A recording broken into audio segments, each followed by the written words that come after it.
Hola, ¿qué tal, jóvenes? En esta oportunidad vamos a desarrollar los tipos de tejidos animales. Existe cerca de 200 tipos de tejidos animales y se van a clasificar de acuerdo a la función que realizan.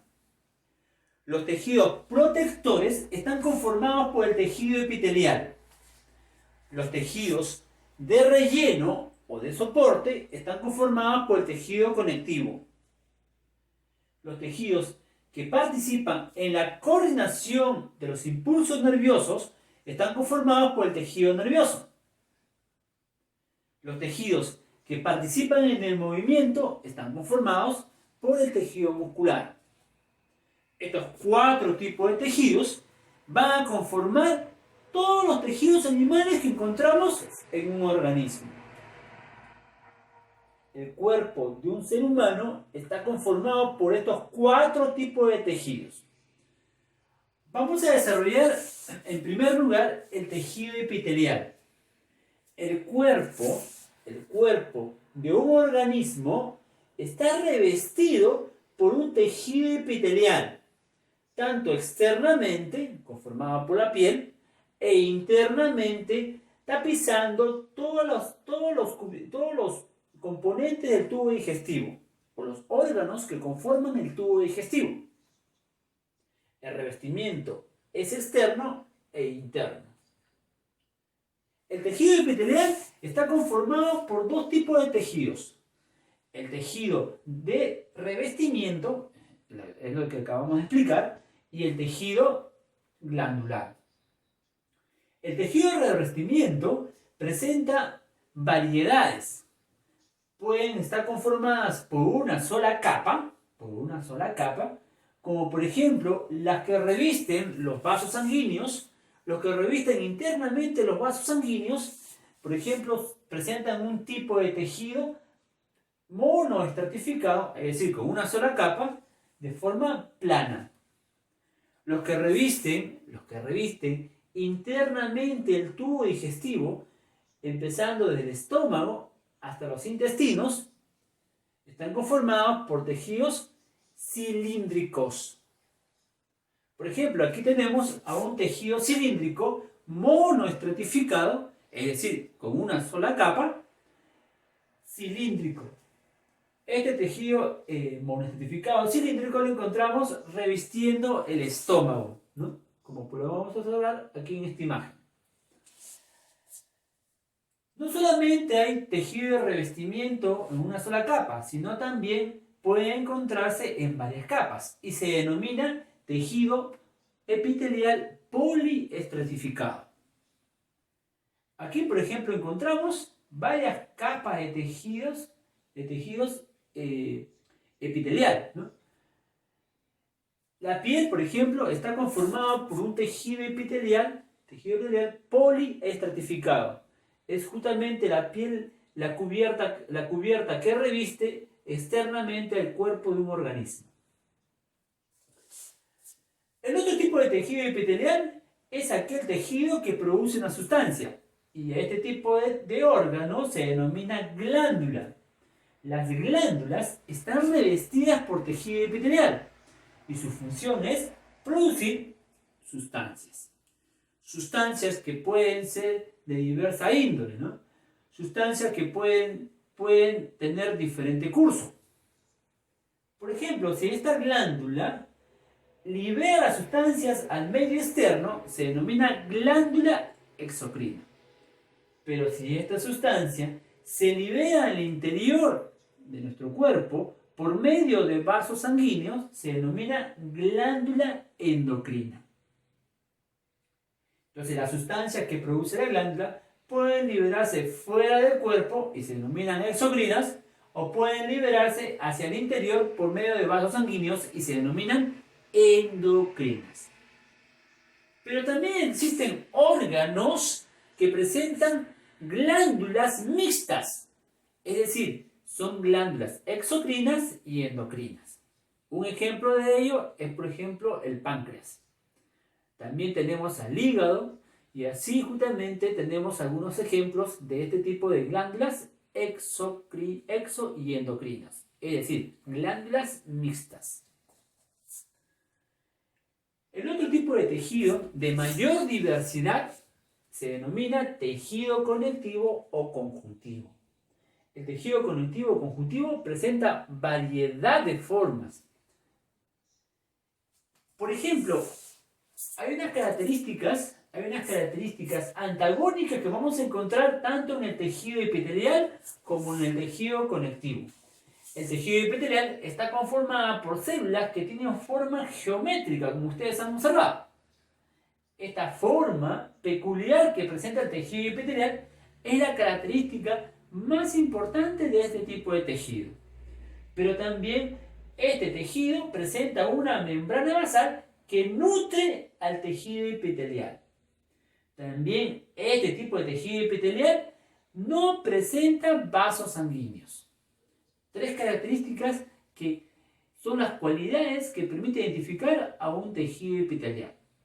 Forma geométrica, no presenta vasos sanguíneos y se encuentra una membrana basal que le da soporte y nutrición.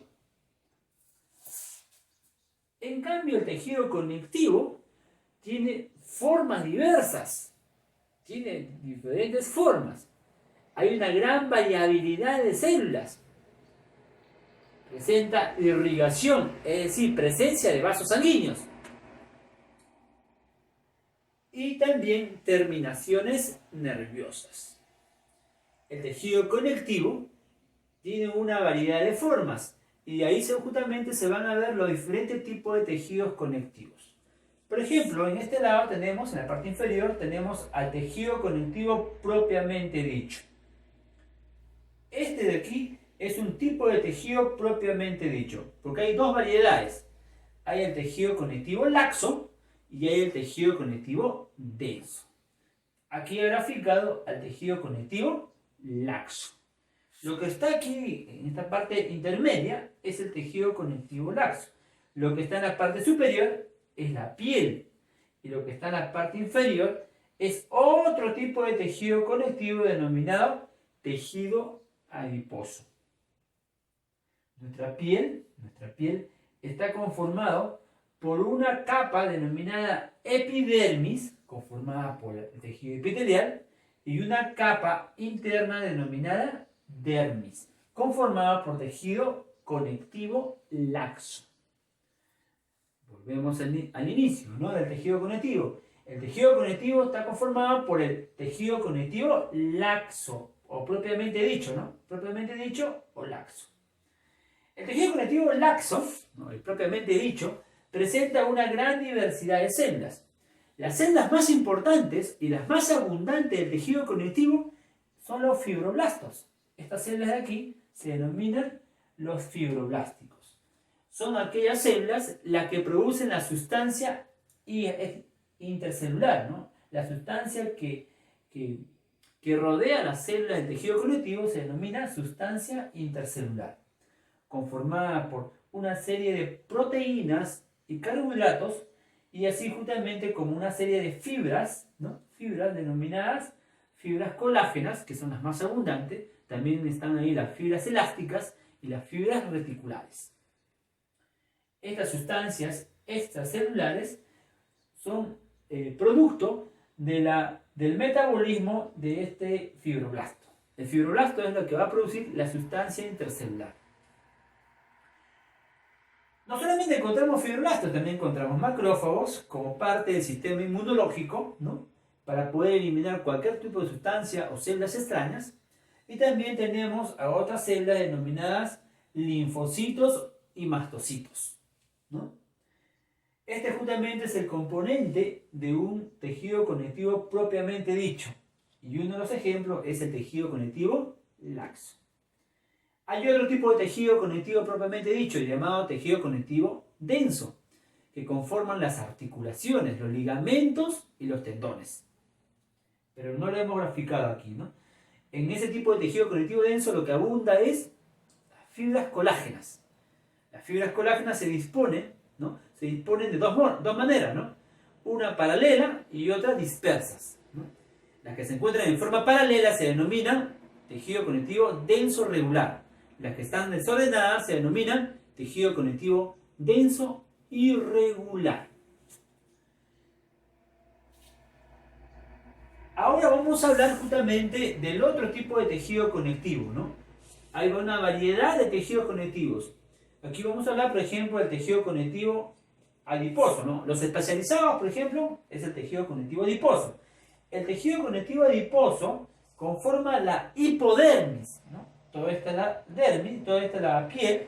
La hipodermis, la que está debajo de la dermis, la hipodermis está conformado por células especializadas de tejido conectivo que almacenan gotas de grasa, gotas de grasa como reserva energética. Estas gotas de grasa les dan la característica de este tipo de tejido conectivo, ¿no? Este tejido adiposo presenta una gota de grasa grande, ¿no? Que relega al núcleo en la parte periférica, ¿no? Esta célula adiposa se denomina célula adiposa unilocular. Almacena sustancia de reserva con gotas de grasa, en forma de gotas de grasa. Tenemos aquí en este lado, por ejemplo, al tejido conectivo, al tejido, óseo, y en este lado tenemos al tejido cartilaginoso. El tejido óseo va a formar parte del cuerpo y de los huesos, ¿no? El tejido óseo conformará los huesos duros y los huesos blandos. Este es un esquema de un hueso duro, ¿no? La capa que envuelve al hueso duro, ¿no? Se denomina periósteo. La capa que envuelve a este tejido en la parte inferior se denomina endósteo. Periósteo y endósteo son las dos capas que van a revestir externa e internamente a los huesos. Pero este es un ejemplo de hueso duro, porque hay un ejemplo también, hay un tipo de tejido óseo denominado tejido esponjoso, ¿no? Los huesos largos, por ejemplo, estos huesos largos, en esta parte de acá intermedia, la parte interna, está conformada por tejido óseo duro. En cambio, los extremos están conformados por tejido óseo blando. Yo he graficado en esta imagen el tejido óseo duro, ¿no? El tejido óseo duro presenta justamente una serie de circunferencias o láminas concéntricas, ¿no? Que son producidas por las células del tejido óseo, ¿no? Las células del tejido óseo se denominan osteoblastos. Estas, cuando llegan al estado de madurez, se denominan osteocitos. Los osteoblastos, cuando empiezan a madurar, van produciendo una serie de láminas concéntricas, ¿no? Estos osteoblastos producen una gran cantidad de láminas concéntricas que van a dar una disposición de un sistema solar. Por eso a esta unidad se denomina ostión o sistema de Hagas. Vamos observando varios sistemas de Hagas en el componente de un hueso duro. La parte interna, que ustedes ven aquí, son los conductos que transportan nutrientes, es decir, son los vasos sanguíneos. Los vasos sanguíneos están rodeados justamente por láminas concéntricas donde las células del sistema óseo o del tejido óseo producen estas láminas. Por este lado tenemos al tejido cartilaginoso, ¿no? El tejido cartilaginoso está conformado también por células denominadas condroblastos. Estas células denominadas condroblastos, cuando empiezan a madurar, forman una caverna que les sirve de protección. Protección contra la sustancia que ellas mismas producen. La sustancia que produce le da una rigidez y una flexibilidad y cierta consistencia a este tipo de tejido. Estas células, que en un inicio se denominaban condroblastos, cuando llegan a la etapa de madurez se denominan condrocistos. Las cavernas se llaman condroplastos. La envoltura que envuelve a este tejido cartilaginoso se denomina la parte externa, ¿no? El pericondrio, ¿no? Y la parte interna se denomina la parte externa, perdón, se denomina pericondrio. La sustancia que reviste o que se encuentra en el tejido cartilaginoso se denomina ácido hialurónico. Sustancias proteicas y sustancias de glúcidos, ¿no?, que rodean y nutren a este tipo de tejido. Ahora, también hay presencia de fosfato de calcio, ¿no? Hay presencia de la hidroxiapatita, ¿no?, que es una sustancia que le va a dar flexibilidad y consistencia a este tipo de tejido. ¿Dónde encontramos tejido cartilaginoso? Lo encontramos en el tabique nasal, lo encontramos en la válvula denominada epiglotis, lo encontramos en la tráquea, ¿no?, en los anillos cartilaginosos, ¿no? Son los lugares justamente que tienen presencia de tejido cartilaginoso. Ahora vamos a desarrollar el tercer tipo de tejido, el denominado tejido nervioso. Los tejidos nerviosos están conformados por dos tipos de células. Las células funcionales se denominan neuronas y son aquellas que llevan el impulso nervioso desde la parte externa, ¿no?, llevando la información desde los músculos hacia el cerebro para su posterior proceso y transporte de respuesta hacia los mismos músculos donde han sido llevado la información, donde se ha llevado la información. Estas células que conforman al sistema nervioso, que son células funcionales, se denominan neuronas.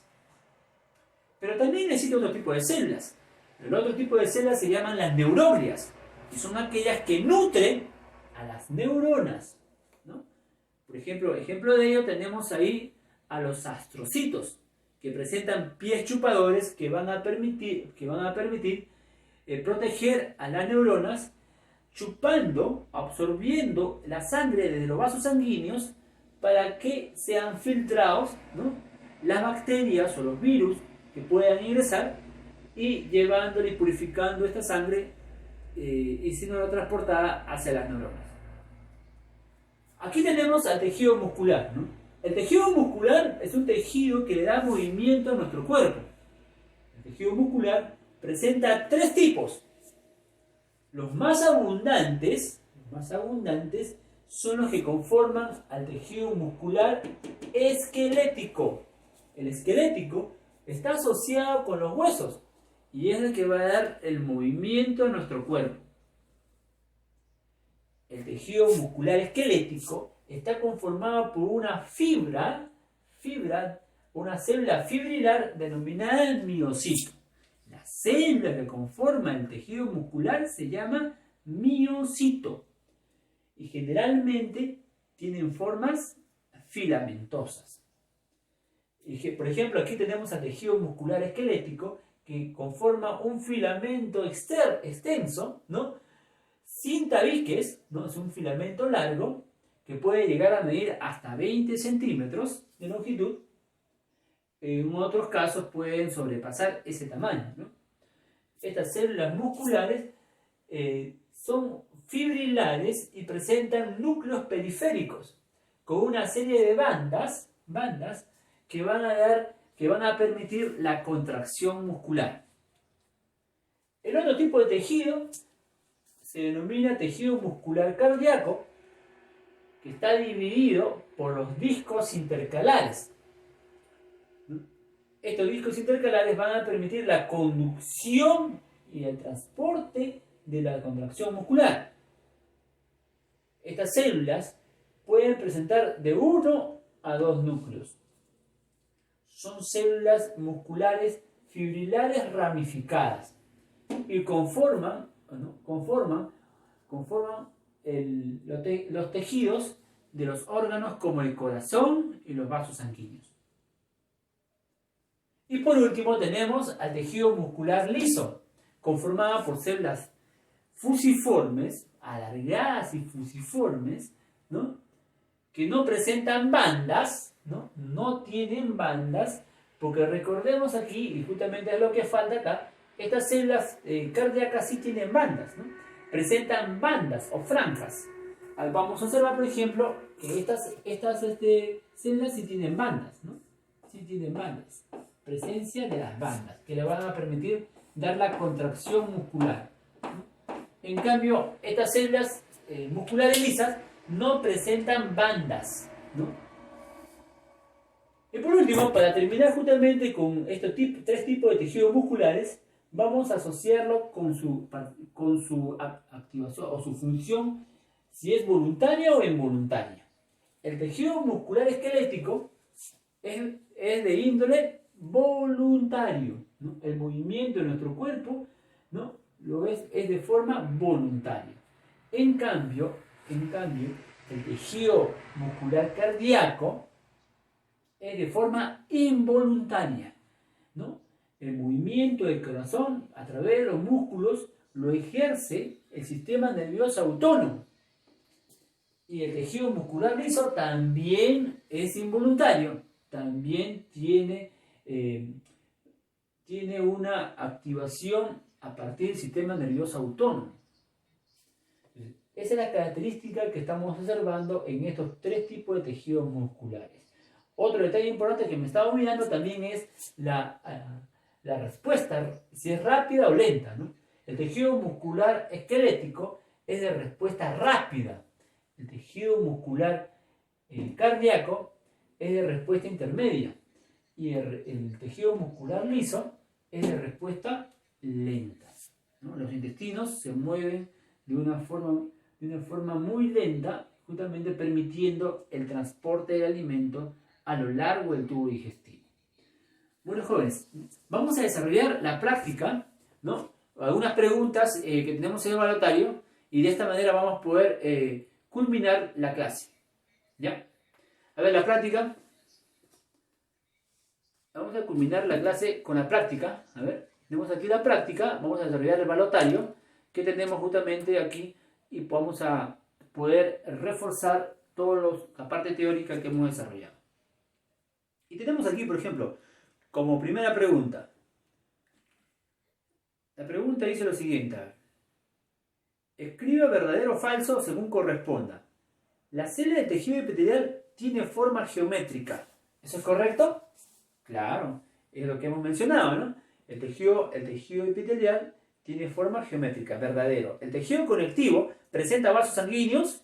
El tejido conectivo presenta vasos sanguíneos. Sí, eso es verdadero. ¿El tejido muscular está conformado por miocitos? Sí, la célula se denomina miocito, también es verdadero. Entonces la respuesta sería verdadero, verdadero y verdadero. Relaciona el según corresponda, ¿no? Por un lado, en la primera columna tenemos tejido epitelial, conjuntivo, muscular y nervioso. La sangre, ¿qué tipo de tejido es? Tejido conectivo. El cerebro, tejido nervioso. La piel, tejido epitelial. Y el corazón, tejido muscular. Nos han dado una lectura, ¿no? Mediante el cual ustedes van a responder las preguntas siguientes, ¿no? ¿Por qué es importante consumir hierro y calcio? El hierro participa en la formación de las proteínas, de una proteína que se encuentra en la sangre, que es la hemoglobina.